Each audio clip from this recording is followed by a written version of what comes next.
പ്രിയപ്പെട്ട സഹോദരന്മാരെ, സുഹൃത്തുക്കളെ, ഞാനിന്ന് നിങ്ങളോട് ഏറ്റവും പ്രധാനപ്പെട്ട ഒരു വിഷയവുമായി അല്പം സംസാരിക്കാനാണ് ഉദ്ദേശിക്കുന്നത്. 2 ദിവസത്തിനുള്ളിൽ നാം ഒരു പ്രധാനപ്പെട്ട തെരഞ്ഞെടുപ്പിനെ നേരിടുകയാണ്. ഈ സന്ദർഭത്തിൽ എനിക്ക് 2 വരി പഴയൊരു പാട്ട് പാടുവാൻ തോന്നുകയാണ്.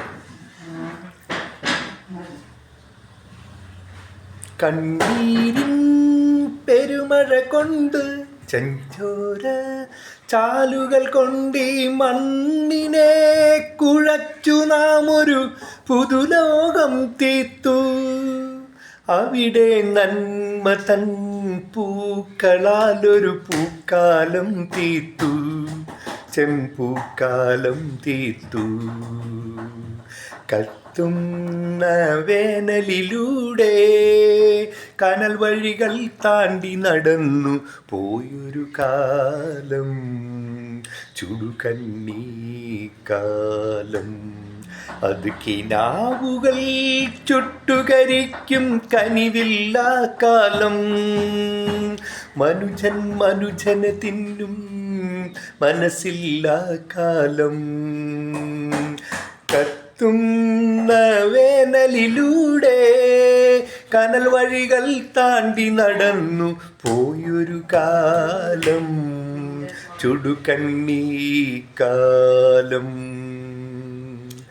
കണ്ണീരിൻ പെരുമഴ കൊണ്ട് ചെഞ്ചോര ചാലുകൾ കൊണ്ട് മണ്ണിനെ കുഴച്ചു നാം ഒരു പുതുലോകം തീർത്തു. അവിടെ നന്മ തൻ പൂക്കളാലൊരു പൂക്കാലം തീർത്തു, ചെമ്പൂക്കാലം തീർത്തു. കത്തുന്ന വേനലിലൂടെ കനൽ വഴികൾ താണ്ടി നടന്നു പോയൊരു കാലം, ചുടുകണ്ണീ കാലം. അത് കിനാവുകൾ ചുട്ടുകരിക്കും കനിവില്ലാ കാലം. മതങ്ങൾക്കതീതമായി, ജാതികൾക്കതീതമായി മനുഷ്യരായി നിന്നുകൊണ്ട് മണ്ണിനെ കാക്കാം. അപ്പോൾ കിനാവിൽ നാം കൊണ്ടു നടന്നൊരു സൂര്യനുദിക്കും, ചുവന്ന സൂര്യനുദിക്കും, ചുവന്ന സൂര്യനുദിക്കും, ചുവന്ന സൂര്യനുദിക്കും. പ്രിയമുള്ളവരെ, നമ്മുടെ വിപ്ലവ ഗായിക മേദിനി ചേച്ചി പാടിയ ഒരു പാട്ടാണത്. ഈ പാട്ടിൽ നമ്മുടെ സമൂഹം വർഷങ്ങൾക്ക് മുപ്പാട്, ദശവർഷങ്ങൾക്ക് മുപ്പാട്, 50 കൊല്ലം മുപ്പാട് ജീവിച്ചിരുന്നൊരു കാലഘട്ടത്തെ കൃത്യമായി അനാവരണം ചെയ്യുകയാണ്. അവിടെ നിന്നും നാം കുതിച്ചുയർന്നത് ഇവിടുത്തെ കമ്മ്യൂണിസ്റ്റ് പ്രസ്ഥാനങ്ങളുടെയും അതുപോലെ തന്നെ പുരോഗമനവാദികളുടെയും പണ്ടത്തെ നമ്മുടെ നേതാക്കളുടെയും ഒരു മുൻകാഴ്ച പ്രകാരമാണ്. നോക്കൂ, നമ്മുടെ രാജ്യത്ത് പണ്ട് തൻ്റെ കുട്ടികളെ, ഞങ്ങളുടെ സമൂഹത്തിലത്തെ കുട്ടികളെ വിദ്യാഭ്യാസത്തിനും സ്കൂളിൽ ചേർക്കാതിരുന്നാൽ നിങ്ങളുടെ പാടത്ത് ഞങ്ങൾ പണിയില്ല എന്ന് പറഞ്ഞൊരു സമരം ചെയ്തത് അയ്യങ്കാളി എന്ന നേതാവാണ്. അത്തരത്തിലുള്ള സമരങ്ങളും അത്തരത്തിലുള്ള പ്രവർത്തനങ്ങളും ഏറ്റെടുത്തുകൊണ്ടാണ് ഇവിടുത്തെ പുരോഗമന പ്രസ്ഥാനങ്ങൾ പിന്നീട് പ്രവർത്തന സജ്ജമായത്. നോക്കൂ, ശ്രീനാരായണ ഗുരു എന്താണ് പറഞ്ഞത്? നിങ്ങൾ ആത്മസുഖത്തിനാചരിക്കുന്നവ അപരന് സുഖത്തിനായിട്ട് വരേണം. അതായത് അപരൻ്റെ സുഖത്തിന് വേണ്ടി പ്രവർത്തിക്കുന്നതാണ് ഒരു മനുഷ്യൻ്റെ കടമ. അവൻ്റെ കൈ പിടിച്ചുയർത്തണം. യേശു പറഞ്ഞു, കൃത്യമായി പറഞ്ഞു, നീ നിൻ്റെ അയൽക്കാരനെ നിന്നെപ്പോലെ സ്നേഹിക്കാൻ. അപ്പോൾ അന്ന് തന്നെ പലരും യേശുവിനോട് ചോദിച്ചു, നീ പലപ്പോഴും ഇങ്ങനെ പറയാറുണ്ടല്ലോ, ഈ ആ നല്ല അയൽക്കാരൻ ആരാണ്? അപ്പോൾ യേശു ഒരു കഥ പറയുകയാണ് ഉണ്ടായത്. അത് ബൈബിൾ കൃത്യമായി രേഖപ്പെടുത്തിയിട്ടുണ്ട്. ഒരു ചാലിൽ, കൊള്ളക്കാരുടെ മർദ്ദനമേറ്റ് കിടന്നിരുന്നൊരു ചാലിൽ ഒരു മനുഷ്യൻ അർദ്ധപ്രാണനായി കിടന്നിരുന്നു. അവനാണ് നിൻ്റെ അയൽക്കാരൻ എന്നാണ് യേശു ചൂണ്ടിക്കാണിച്ചത് ആ കഥയിലൂടെ. അവനെ സഹായിച്ചത് പ്രമാണിമാരതിലെ പോയെങ്കിലും ഒരു സഞ്ചാരിയായ സമരിയക്കാരനാണ്. അവൻ്റെ അയൽക്കാരനെ തിരിച്ചറിഞ്ഞ് ശുശ്രൂഷിച്ചു. പ്രിയമുള്ളവരെ, ബൈബിളിൽ തന്നെ മറ്റൊരു സ്ഥലത്ത് പറയുകയാണ്, നിനക്ക് സ്വർഗം കിട്ടണമെങ്കിൽ വിശക്കുന്നവന് ഭക്ഷണവും, വസ്ത്രമില്ലാത്തവർക്ക് ഭക്ഷണവും, ദാഹിക്കുന്നവന് കുടിക്കാനും, അതുപോലെ രോഗികളെ സംരക്ഷിക്കാനും ചികിത്സിക്കാനും തയ്യാറാകുന്നവന് മാത്രമേ സ്വർഗരാജ്യം കിട്ടൂ എന്നാണ് ബൈബിൾ അസന്നിഗ്ധമായി പറഞ്ഞിട്ടുള്ളത്. അന്ത്യവിധി എല്ലാ സുവിശേഷത്തിലുമുണ്ട്. അന്ത്യവിധി നിങ്ങൾ വായിച്ചു നോക്കൂ.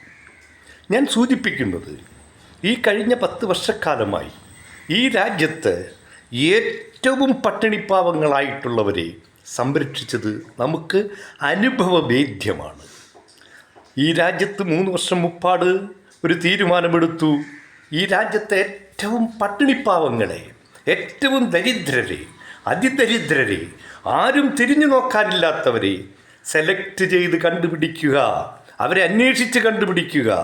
അവരെ അങ്ങനെ പട്ടിണിക്കിട്ടുകൂടാ, അവരെ അങ്ങനെ നോക്കിക്കൂടാ, അവരെ നമുക്ക് സംരക്ഷിക്കണം എന്ന് ഈ ഗവൺമെൻറ്, LDF ഗവൺമെൻറ് കൃത്യമായൊരു തീരുമാനമെടുക്കുകയും അതിൻ്റെ അടിസ്ഥാനത്തിൽ അംഗനവാടി ടീച്ചർമാരും അതുപോലെ തന്നെ സന്നദ്ധ പ്രവർത്തകരും പറഞ്ഞതനുസരിച്ച് 65,000-ഓളം വരുന്ന ഈ അതിദരിദ്രരെ സംരക്ഷിച്ചു. അവർക്ക് വേണ്ടുന്ന കാര്യങ്ങൾ ചെയ്തു കൊടുത്തു. അതാണ് യേശു പറഞ്ഞ ആ അതിദരിദ്രരെ സംരക്ഷിച്ചത്. അതുപോലെ നോക്കൂ നിങ്ങൾ, ഇവിടുത്തെ 62 ലക്ഷം വരുന്ന പാവപ്പെട്ട വൃദ്ധർക്ക്, വയോജനങ്ങൾക്ക് 2,000 രൂപ, ഇപ്പോൾ അടുത്തായിട്ടുള്ളൂ 2,000 റുപ്യ, പക്ഷെ 1,600 രൂപ കൃത്യമായി അവരുടെ കൈകളിൽ വെച്ചു കൊടുത്തതാണ്. നിസ്സാര പൈസയല്ല. ഞാൻ എൻ്റെ അനുഭവം പറയാം. എന്താണ്, 5 രൂപയില്ലാതെ പട്ടിണി കിടന്നിട്ടുണ്ട്. അതാണ് ആ പോയൊരു കാലം, ചുടുകണ്ണീർ കാലം. ആ അനുഭവങ്ങളുള്ള ഞങ്ങളെപ്പോലുള്ളവർക്ക് ഈ 1,600 കഞ്ഞി കുടിക്കാനുള്ള വകയാണ്.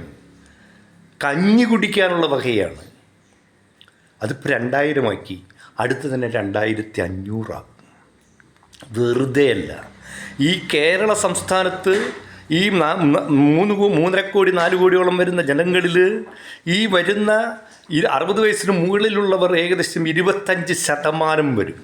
ആ 25% പേർക്ക് 2,500 രൂപ വെച്ച് കൊടുക്കണമെങ്കിൽ ഏകദേശം 1,000 കോടി ഉറുപ്പിയോളം ഒരു മാസം വേണ്ടി 1,000-ന് മുകളിൽ വരും.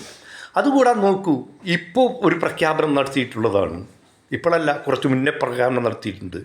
ഒരു തൊഴിലുമില്ലാതെ, ഒരു വരുമാനവുമില്ലാത്ത നമ്മുടെ വീട്ടമ്മമാർക്ക്, 60 വയസ്സിന് താഴെ 35 വയസ്സിന് മുകളിലുള്ള പാവപ്പെട്ടവർക്ക്, BPL കാർഡിനുടമകളായിട്ടുള്ള വനിതകൾക്ക്, വീട്ടമ്മമാർക്ക് 1,000 ഉറുപ്പിക കൊടുക്കുമെന്നാണ് പറയുന്നത് മാസത്തിൽ.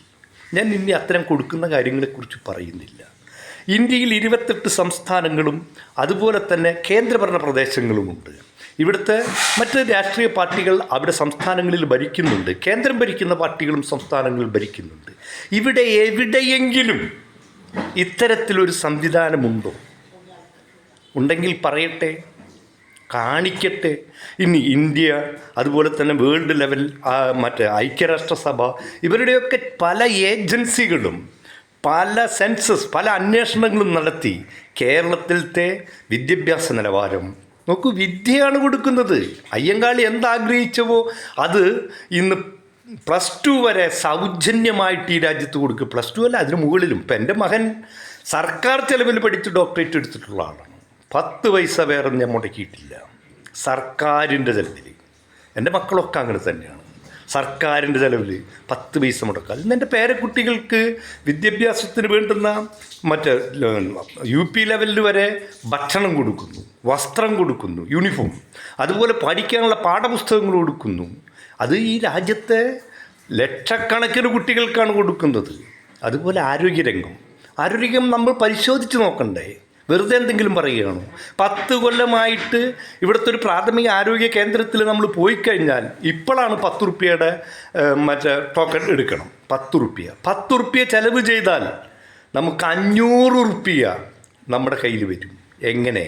ഒരു ഡോക്ടറെ കാണണമെങ്കിൽ ഇന്ന് 200-300 രൂപ കൊടുക്കണം. അതുപോലെ അവർ കുറിക്കുന്ന മരുന്ന് മേടിക്കുന്നത് ചിലപ്പോൾ 300-500 വരും. ഏകദേശം എല്ലാ മരുന്നുകളും നമ്മുടെ പ്രാഥമിക ആരോഗ്യ കേന്ദ്രത്തിൽ എടപ്പലത്ത് അല്ലെങ്കിൽ തോട്ടപ്പടിക്ക് ലഭിക്കുകയാണ്. കാര്യം 100-300 ആളവിടെ കാണാനുണ്ടാവും, 300-400 ആളുകൾ കാണാനുണ്ടാവും. ഞാനതുകൊണ്ട് വൈകിട്ടാണ് പോവുക. കാരണം വൈകിട്ട് പോയാൽ വലിയ തിരക്കില്ല. ഈവനിങ് OP ഉണ്ട്. അവിടെ പോയി ഞാൻ പലപ്പോഴും ഇപ്പോൾ ഒരു 10 കൊല്ലമായിട്ട് ഞാൻ വേറൊരു സ്ഥലത്തു നിന്ന് മരുന്ന് വാങ്ങിച്ച് കഴിക്കുന്നില്ല. അങ്ങനെ ഓരോ രംഗങ്ങൾ എടുത്താലും, ആരോഗ്യരംഗമായാലും വിദ്യാഭ്യാസ രംഗമായാലും ഇനി ഏറ്റവും വലിയ കുതിച്ചുചാട്ടം നടത്തിയിരിക്കുന്നത് നമ്മുടെ ടൂറിസം മേഖലയിലാണ്. അടിസ്ഥാന സൗകര്യങ്ങൾ വർദ്ധിപ്പിക്കുന്നതിൽ, റോഡ് സൗകര്യങ്ങൾ വർദ്ധിപ്പിക്കുന്നതിൽ, അതുപോലെ തന്നെ നമ്മുടെ വിഴിഞ്ഞം തുറമുഖ പദ്ധതി ഈ രാജ്യത്തിൻ്റെ, ഈ സംസ്ഥാനത്തിൻ്റെ അതിഗംഭീരമായൊരു തൊഴിൽ സാധ്യത അതുവഴി തുറന്നു കൊടുത്തിരിക്കുകയാണ്. അങ്ങനെ നമ്മുടെ മെഡിക്കൽ കോളേജുകൾ, അതുപോലെ തന്നെ വിഴിഞ്ഞം തുറമുഖത്തെ പോലെ തന്നെ സഞ്ചാര സൗകര്യം, മറ്റ് തീരദേശ ഹൈവേ, മധ്യഭാഗത്തിൽ കൂടി പോകുന്ന റോഡുകൾ, പിന്നെ മലമ്പ്രദേശത്ത് കൂടി പോരുന്ന ഹൈവേ, അങ്ങനെ വിവിധ രീതിയിൽ നമ്മുടെ സഞ്ചാരത്തിന് വേണ്ടുന്ന എല്ലാ മേഖലകളും തുറന്നു കൊടുത്തിരിക്കുകയാണ്. അതുകൊണ്ട് തന്നെ ധാരാളം വ്യവസായികൾ ഇന്ന് കേരളത്തിലെത്തുകയാണ്, ധാരാളം ടൂറിസ്റ്റുകൾ എത്തുകയാണ്. അതിനെ വിപുലപ്പെടുത്തണമെങ്കിൽ ഈ രീതിയിൽ നമുക്ക് നമ്മുടെ പ്രദേശത്തെ അല്ലെങ്കിൽ നമ്മുടെ സംസ്ഥാനത്തെ വിജയത്തിലേക്ക് എത്തിക്കാൻ കഴിഞ്ഞത് തുടർ ഭരണം മൂലമാണ്. 10 കൊല്ലമായി ഇവിടെ തുടർ ഭരണമാണ് നടക്കുന്നത്.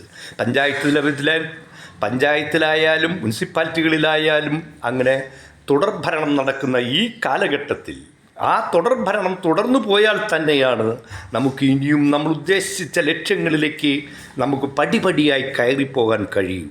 അതിന് പ്രാഗൽഭരായ അല്ലെങ്കിൽ അതിന് സാധ്യതയുള്ള പ്രസ്ഥാനങ്ങളെ വേണം നമ്മൾ തിരഞ്ഞെടുക്കാൻ. അതിവിടെ തെളിയിച്ചിരിക്കുന്നത് ഇടതുപക്ഷ മുന്നണി മാത്രമാണ്. ആ ഇടതുപക്ഷ മുന്നണി നിർത്തിയിരിക്കുന്ന എല്ലാ സ്ഥാനാർത്ഥികളെയും വമ്പിച്ച ഭൂരിപക്ഷത്തോടെ നമ്മൾ തിരഞ്ഞെടുക്കേണ്ടത്